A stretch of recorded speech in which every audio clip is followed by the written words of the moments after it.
Хәерле сәгатьтә. Сәлам каналында Ишембай телевидениеһы. Эфирда яңылыктар тапшыруы. Студияла Киния Әхмәдиев. Бүгенге сыгарылыш тураһында кыскасы. Дүшәмбенән илдә коронавируска каршы дөйем вакцинация башланды. Ошо турала президент Владимир Путин белдерде. Рәсәй сәнәгате махсус препарат сыгару гына түгел, уны етештерү күләмен арттырып үтәгән. Субъекттарга өстәмә 600 000 доза вакцина ебәрелгән. Башкортостанда ла хезмәткәрләрнең айрым категорияһы коронавируска каршы вакцина яһата. Буның өчен Рәсәй товары булган Спутник В һәм Эпивак корона дарулары кулланыла. Был яһәттән Ишембай районында хәлдәр нисек тора икән? COVID-19-га каршы вакцина яһату буенча көнүҙәк һорауҙарға Ишембай районы поликлиникаһы мөдире Зиләрә Ҡотоева яуап бирде. Бүгенге көндә без уже вакцинаның 483 дозасын эшләдек. Эшләдек аны больнойларга и эшләүчеләргә психоневрологический интернатның. Иртәгә планировать итәбез Урманбишкакка барырга учреждение Надежды и иртәгә төштән соң Петровский детский домга барырга. Безнең бөтен калды 65 доз аларга. Вакцина ясала пациентларга димме. Если пациент 3 ай эчендә ширләмәгән, то пациентны можно прививать итәргә.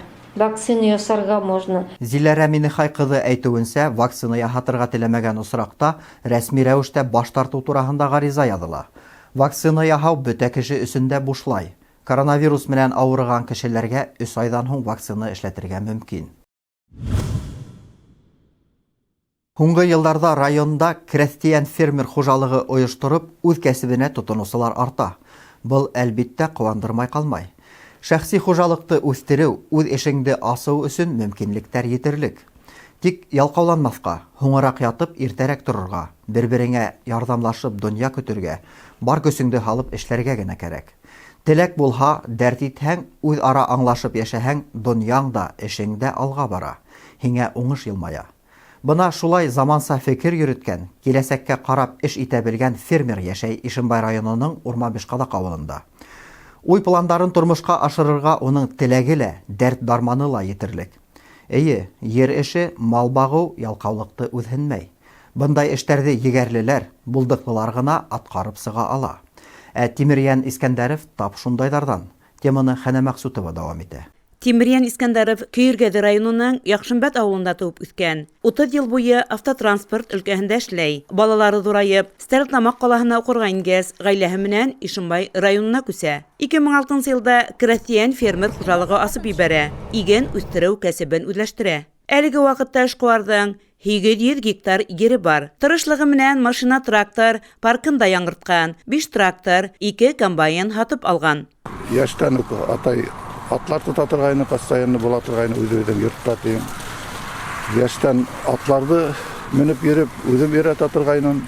Шуңа, наверное, менә быйыл ваҡыт етте микән, шуңа решили атлар менән алырға дип. Хужалык ғаилә малсылык фермаһын үҫтереү маҡсатлы проектында ҡатнашып, грант отҡан. Көҙ көнө Баймаҡ, Сибаяҡтарынан 30 баш ат һатып алған фермер. Тиҙ арала яңы аҙбар төҙөй ул. Малдарға етерлек аҙыҡ әҙерләй. Киләсәктә аттар иҫәбен 200 башҡа еткереү, ҡымыҙсылыҡ менән шөғөлләнеү маҡсаты менән яна.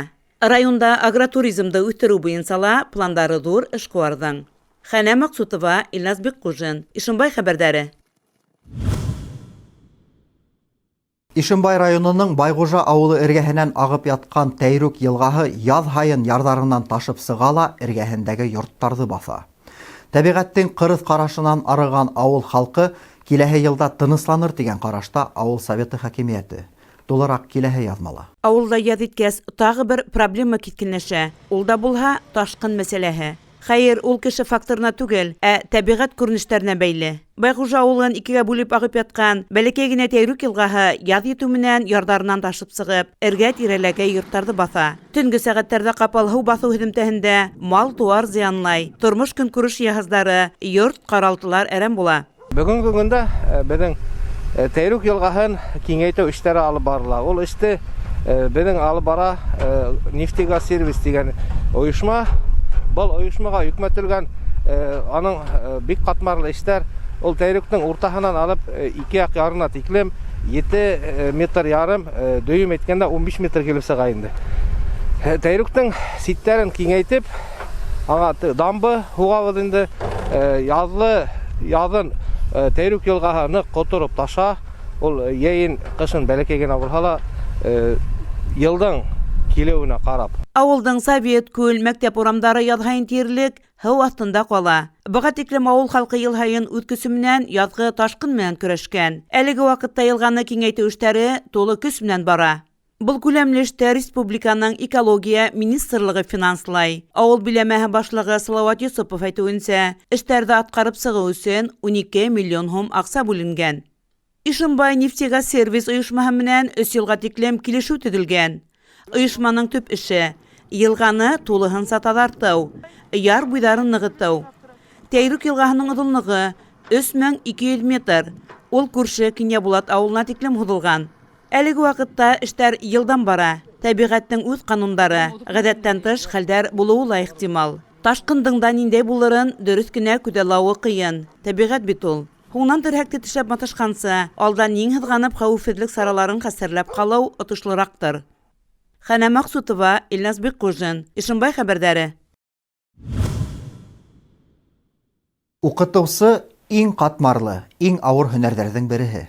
Балаларҙы уҡытыу өсөн белемле, киң эрудициялы, түҙемле, эшһөйәр, яҡшы психологта, талант эйәһе лә, фантазияға байҙа булыу мөһим.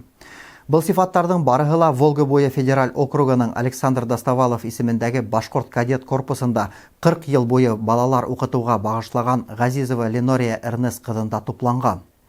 Хеҙмәт юлын география уҡытыусыһы булып башлай ул. Аҙаҡ тәрбиәсе, артабан уҡыу-уҡытыу эштәре буйынса директор урынбаҫары булып эшләй.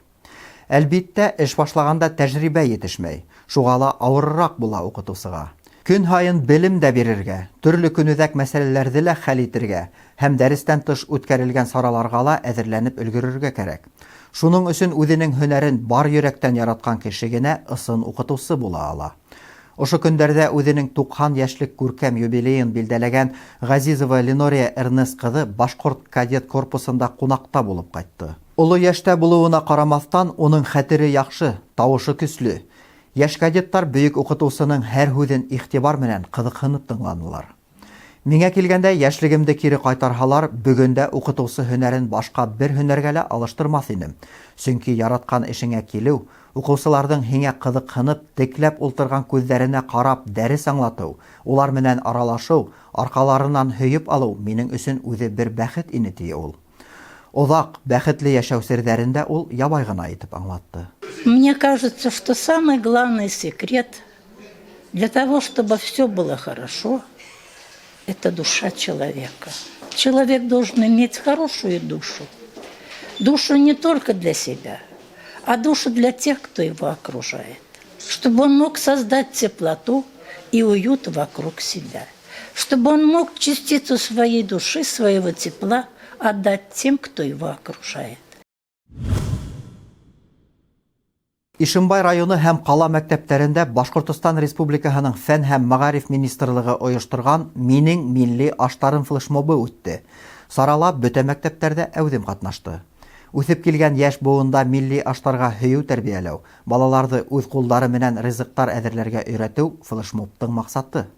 Беҙҙең ижади төркөм ҡалабыҙҙың Әхмәтзәки Вәлиди исемендәге 2-нсе башҡорт гимназия интернатында үткән флешмобта булып ҡайтты. Ҡыҙҙар, һеҙ ни өсөн ваҡ бәлеш бешерергә булдығыҙ? Сөнки ваҡ бәлеш беҙҙең гимназия уҡыусыларының иң яратҡан ризығы. Бәлеш телендә йоторлоҡ булһын өсөн ҡамыр батыу сере нимәлә? Әлбиттә, яҡшы кәйефтә. Әхмәтзәки Вәлиди исемендәге 2-нсе башҡорт гимназия интернатында күп уйлап тормағандар. Халҡыбыҙҙың телде йоторлоҡ тәмле, туҡлыҡлы ризығын ваҡ бәлештәр бешерергә булғандар. Милли аш-һыу өлгөләре башҡорттарҙа малсылыҡ хужалығы нигеҙендә барлыҡҡа килә. Бәлеш өсөн тап үҙең етештергәнде ҡуллана алаһың.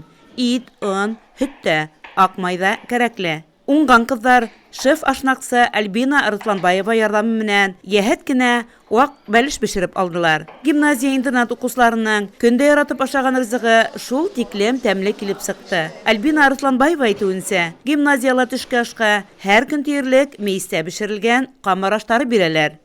Әле безгә икенче һанлы башкорт гимназия-интернаты мәктәбендә бик матур, тәмле иттереп вак бәлеш бешереп күрһәттеләр. Бәлеште бешергәндә кулланылган азык-түлек барлык санитар гигиена талапларына туры килә.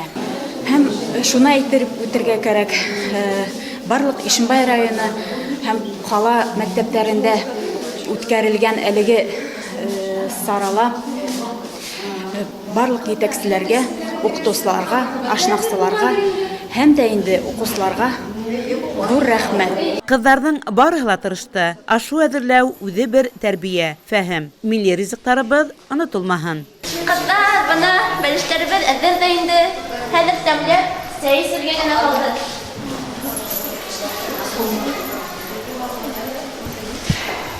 Хәнә Максутова, Арсен Рахмангулов, Ишембай хәбәрдәре. Ошоның менән бүгенге сыгарылышыбыз тамам. Киләһе осрашканга тиклем хушлашабыз. Һау сәламәт булыгыз.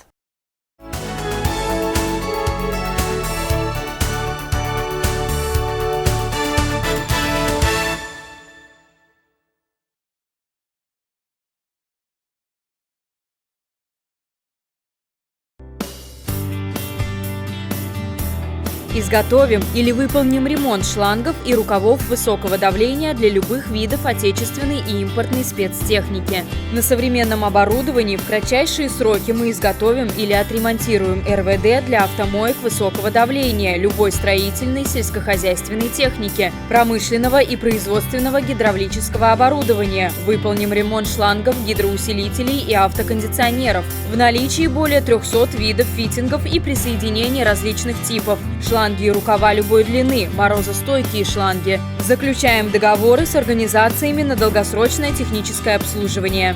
Адрес: город Салават, улица Первомайская, 75А. Телефон: 8 917 464 74.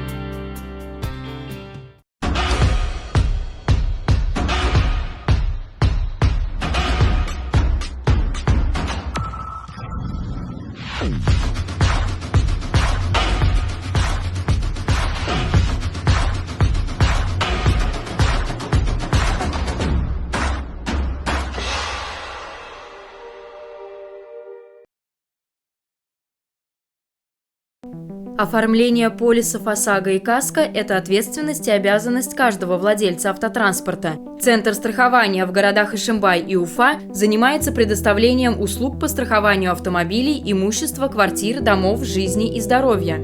Оперативно застрахуют выезжающих за рубеж.